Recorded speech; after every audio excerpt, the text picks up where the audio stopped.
Hello, we are back again with our next video. Hear that music? Yeah, I switched up on you. Switched up on you. Hit me. That was some little James Brown in there. Okay, hope you don't decide not to work with me because of that. But yeah. So here we go. Historical use 4D.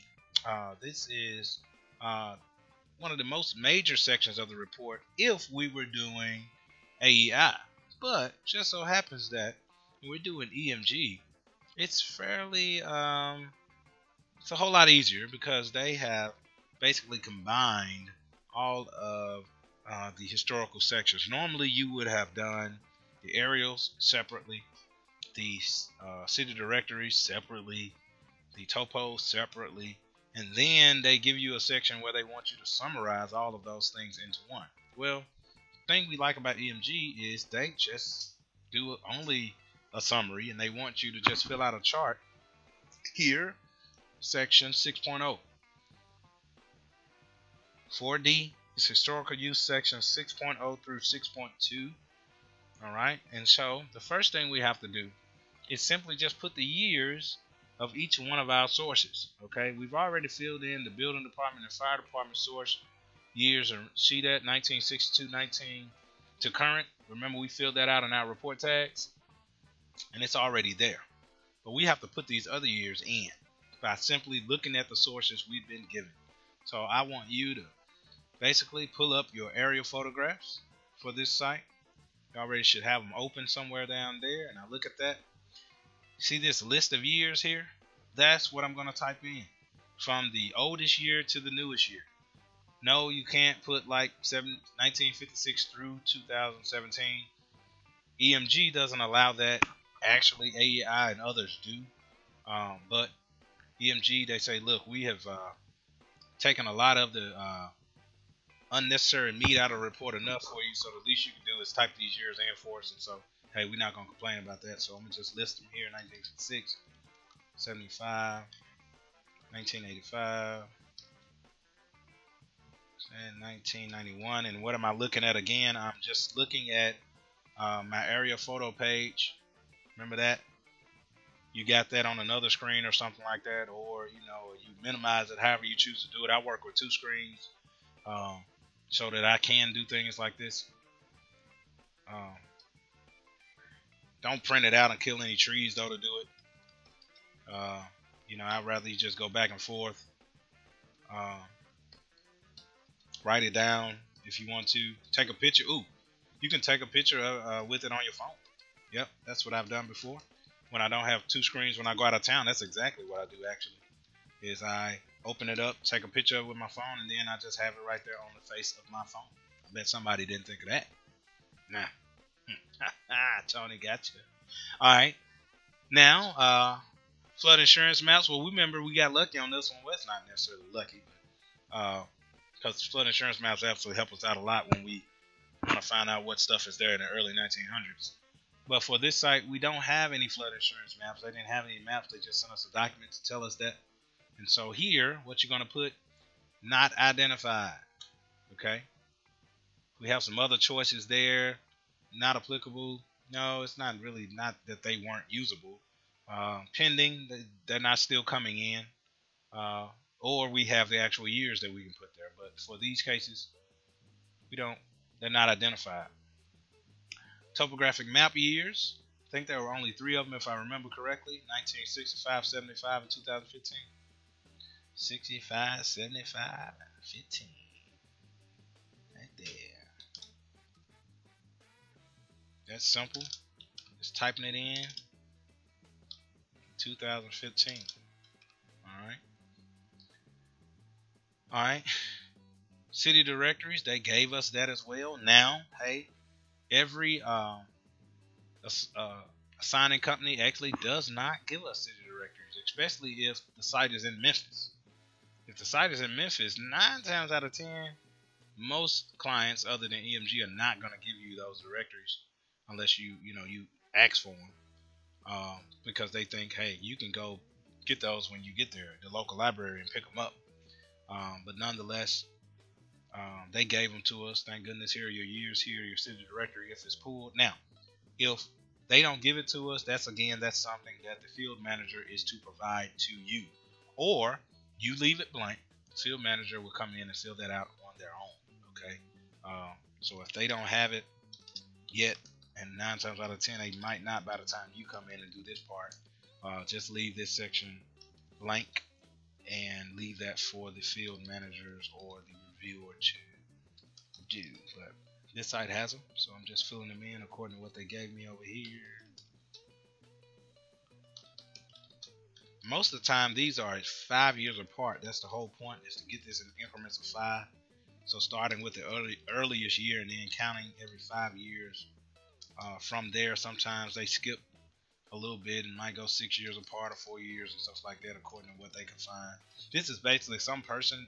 Talk about ways to make money in this world. There's some person, actually they have to go get these from a library, right? There's somebody out here who literally works for Eris, and this is all they do is travel around and do these pools for these people, you know, and that's how they get paid. So there's like so many different people who are involved in this process, and there are so many ways to make money out there in the world, people. You know, so there's literally somebody who they made that their full-time job, is going and pulling city directors from the local libraries. That's tight. I love it. So, all right, this already filled in. Property tax information. What county are we in? Well, we've said that about 1 million times. So by the time you've been through this, you probably remember that the property was that name that guy couldn't really pronounce on the earlier video, Sedgwick County. And what years? Well, I have to look at the property card that I was provided. Look in my folder here. There's 1 million property cards there. What is the earliest year? We see like they got 2017 referenced on there. Look up here in the inspection history. The earliest year up there is like 2010. Okay. So right now that number is winning. I don't see any other reference on here that gives us years or anything like that. So property card actually goes back. It references some kind of information as early as 2010 to current. See that?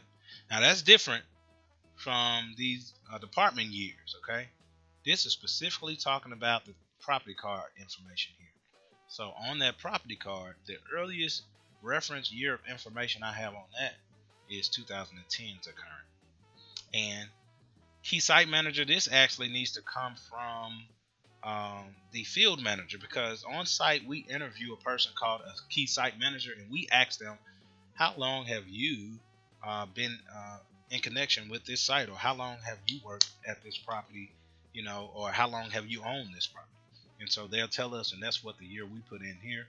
I was on site, and the person actually that I met with had only been associated with this property actually since this year, believe it or not. And so we're going to put 2018. That's weird. Or you know what? Hey, can't 2018 to 2018, so I just put current because he's only been there like a couple months. Okay. These other two, they will stay the same. They'll always default to be current and not applicable, because unless we pull some extra sources like an old report, which we did have, but because it was an EMG report, you know, don't tell anybody. EMG didn't want to tell the bank that they already had did this property before, so on the PWP they told us to just use it as a reference only. I'll show that to you. In the PWP, it said that was an older report, but it said internal reference only. That means do not tell the client that we have it. You know, it's, hey, sounds bad, but that's the way the world works. All right. So right here, this just asks, we were not able to obtain information in 5-year intervals from 1940 all the way up to current. Actually, that's not true, but as a default, EMG just wants to put that there anyway. The second line says, furthermore, EMG was not able to document the use of the property back to first developed use or back to 1940, whichever is earlier. That is not true either. We are allowed to take that one out, okay? But they actually want that first line to stay in there, even though it's not really true according to this site. So, you know, we just leave it there. You know, if they want to take it out, I've taken it out before and deleted it, and they sent me a note saying, please don't ever delete that. So Though it's not true, they wanted to stay there, so we let it stay. All right. Section 6.1. Now we're going to just chronologically say what happened on this property from 1956, which was our earliest. Y'all remember that earliest year we put in there? Earliest historical source year. We had a 1956 aerial. And so we want to tell what happened on the property from 1956 all the way up to now using our city directories and everything that we have. Okay, so let's do that. All right, so what I usually use when I already know what was there, basically this thing, when it was built, it was a nursing home. So the first thing I do, just to get my names right, I'm going to open up the city directories. Okay, I'm going to go back and I'm going to open up city directories here and see what they can tell me. Okay, literally I'm looking for my address, and our address again was 501 Easy Street. Okay, so this is an entry. The year is 1964. The only thing that appears on that street, here it is, 501. It was the Liva Vista Care Home. All right, that was there in 64. Okay, so our property was built obviously before 1964. So I'm gonna go back and see what I had in 1956 though. Look at that, nothing. But it jumps to 75 and we actually are there. Look at that, there we are right there. 64, we're kind of right there, nothing, and then boom, we are there. Okay, so that matches somewhat. But we know in 1956 at least, there was nothing there.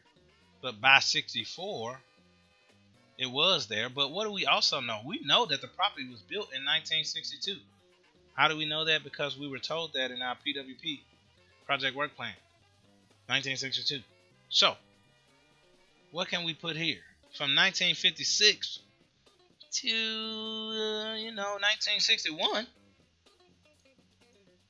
we know that this thing was, what was there on our area?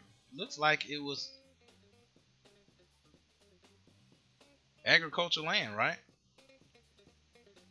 Let's look back. I'm going to bring it back over to the screen.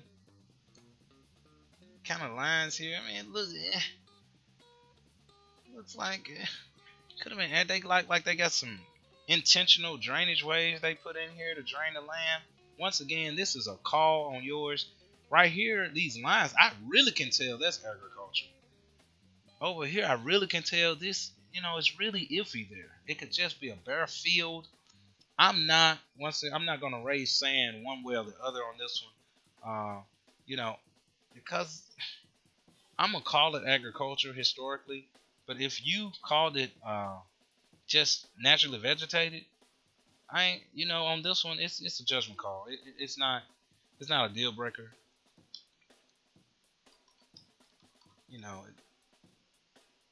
During that time, a tenant obviously is not applicable. So we're gonna repeat that. All right. Then 1962. Now here it is. We look like we were a skilled living facility since the first time it was built, and so right here is where we actually want to kind of change things a bit. In the report tag, we did the correct thing by putting 1962, 2005, because in another place in the report, it actually should appear that way. But I really don't want it to appear that way in my chart. In this chart, that doesn't look right. So I can actually click on that report tag here and delete it. I'm just going to put 1962 to current. It's always been a skilled nursing and assisted living facility, or care home, or nursing home, whatever you want to call it. But now I'm going to just put the tenants in here. I'm going to just list the tenant names that I was given. Number one, remember the Liva Vista Care Home. I'm going to list that.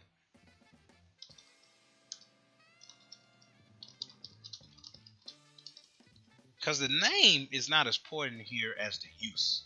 That's what the bank really cares about. What was the use of this property? Has it changed? Was it a gasoline station? Vista's still there in 68. Liver Vista still there in 72. Still Liver Vista through 80. All right, boom. Then 84, it becomes Medical Lodge. Well, it's currently Medical Lodge. So we got, we know now that it's only two names have ever been here. It's Liver Vista and Medical Lodge. And it calls it of Goddard. That's it. Those are the names that has functioned there. The use has been the same. So I'm really, believe it or not, you're done with that section. That's why I love EMG Project Historical section, because I can just use my sources to come up with this. Prior to 56, we have no clue because we don't have a source that old.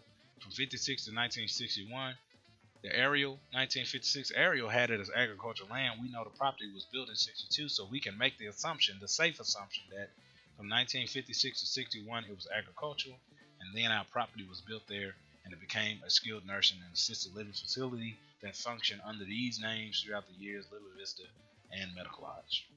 There you go. All right. That's 6.1. Okay. Ownership information. This one is iffy.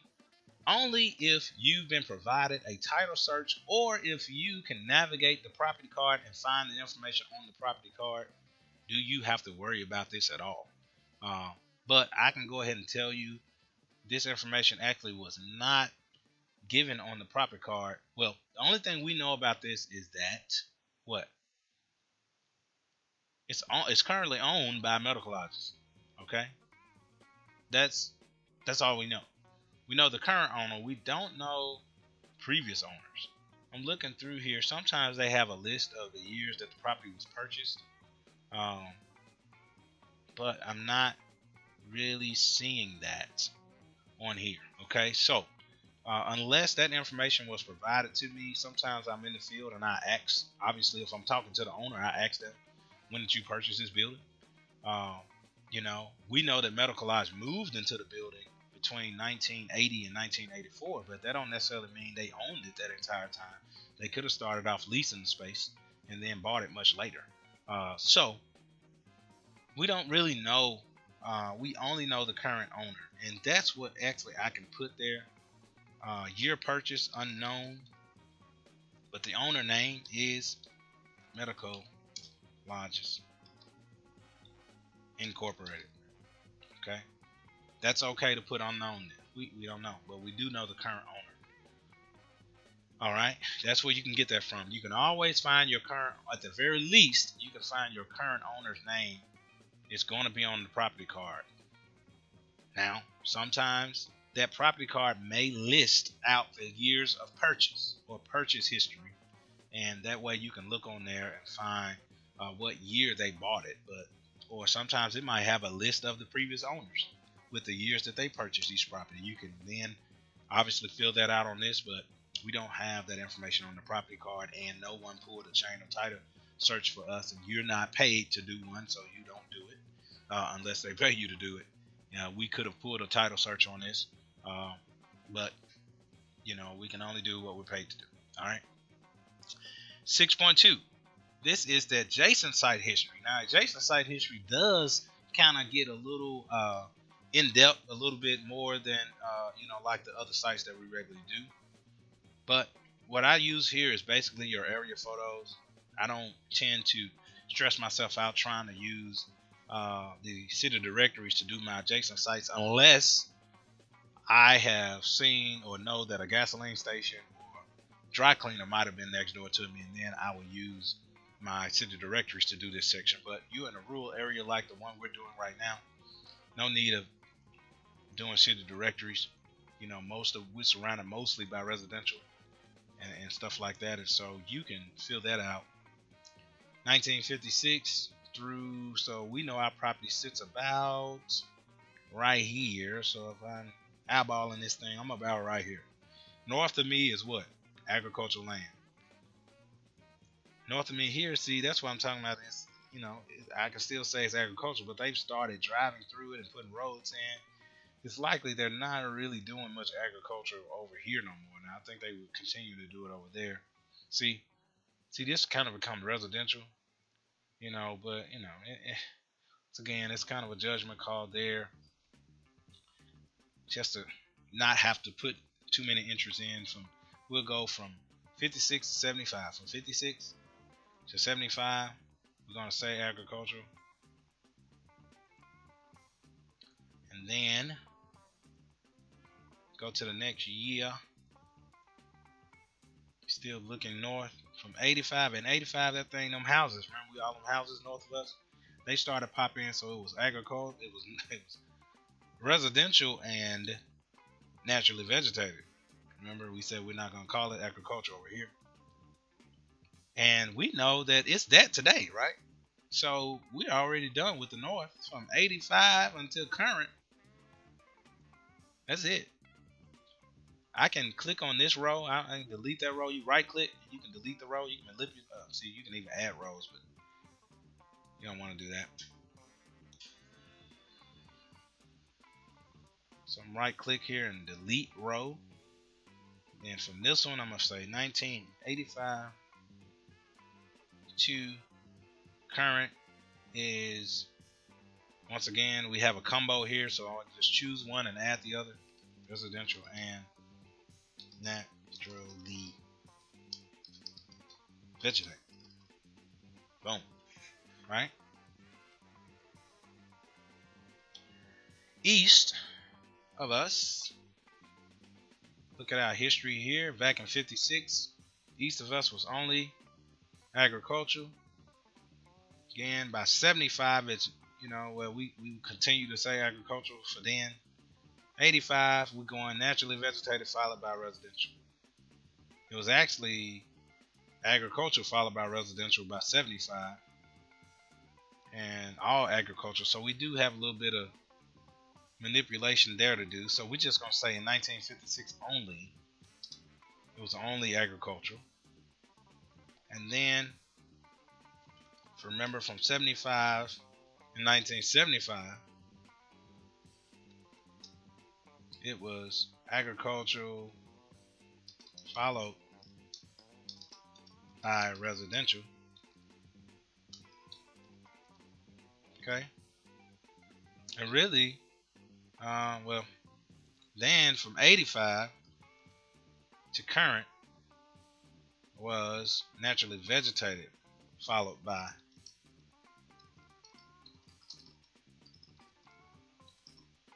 And why is that last one important? Somebody say, well, why did you just leave agriculture? No. We got it everywhere else in the report. Remember what we said on the adjacent site section needs to match this section. So it's really about bringing all of these sections together. Even if you're wrong, you need all of your sections to match. What you don't want to do is have one section contradict the other. That is a big red flag. And so if they say if you're contradicting yourself in one section, are you contradicting yourself everywhere? Okay? So just make sure you match those sections up. Whatever you decide to go with, stick to it. South of us, 56. We're about right here. We're looking south. We got agricultural land. We know that the school came in. Thank God by 1975 it's going to make that one real easy. School is still there. So 56. Agricultural. We don't need but one more row. We delete this one. We're going to go 75. Now this one, because it's a school, you know what? I don't want to be lazy too much. I wonder if my city director is covered. Nope. My city director is. Now he was the one that was actually, I hate to say lazy, but they actually are supposed to also pull the adjacent addresses in the city director search, but he did not do so. Okay. Because it's a school, and sometimes schools actually have underground storage tanks, I like to be able to view the city directory listings for that school as well to see exactly what year it came in. But since they did not provide that to us, and I don't live in Goddard, I can't go to the library to even find that information. So I'm going to just go ahead and say from 1975 to current was a school. Okay. But like I said, because it was something very commercial, such as a school or something like that, normally I would have tried to find a city director to see what exact year that school popped in, because it could have easily been there before 1975. but we only have aerials that go from 56 and the next one jumps all the way. That's almost a 20-year span. That's a huge gap that I usually don't like to show on my sites. I usually like to fill that in a little bit more. But like I say, we got to do on the sources. It does not show us the school address, and so we have to leave that gap there. And west of us is going to be very easy. Y'all know, because we've studied this enough and gone over this thing enough. Remember, I told you that it was still agricultural even currently, and Lord knows, back in 1956, it was agriculture back then too. All right, so it hasn't changed west of us. So what do we need on this? Really, we don't even need this one up here that has the automatic tag in it. So we deleting that row, and we're deleting the second row. We only need one row from 1956 to current. Agriculture west of us. Okay, so you have now completed the historical sections for an EMG report. Once again, the difference is EMG does not force us to fill out the aerial section separately, the CD section separately, the Sanborn section separately, and the topo section. They say, look, man, just summarize them all, and you put the summary in here. First for your current site, and then for the adjacent sites. We won't have you to do it twice. All right. 6.3, that won't be yours. So you will stop at 6.2. And currently, like I say, in the coming year or so, I'll teach you how to do 6.3. But as for now, as co-writing, when you become a full-time writer, when you're doing a full report, yeah, we'll teach you 6.3. But right now, as co-writers, stop at 6.2. That's it. All right. You've completed the historical section, which is 4D in our process here. So that's it. If you have any questions, again, look back at this video as many times as you need to, and or while you're doing it, shoot somebody a phone call, something like that. We can get on the phone with you. Help you out if you have any questions. God bless. Until the next video, the final video for co-writing on a EMG report is 4E, which is the local agency records section, which you have really already done, and you're going to find that to be true on the next video. Thank you, and God bless.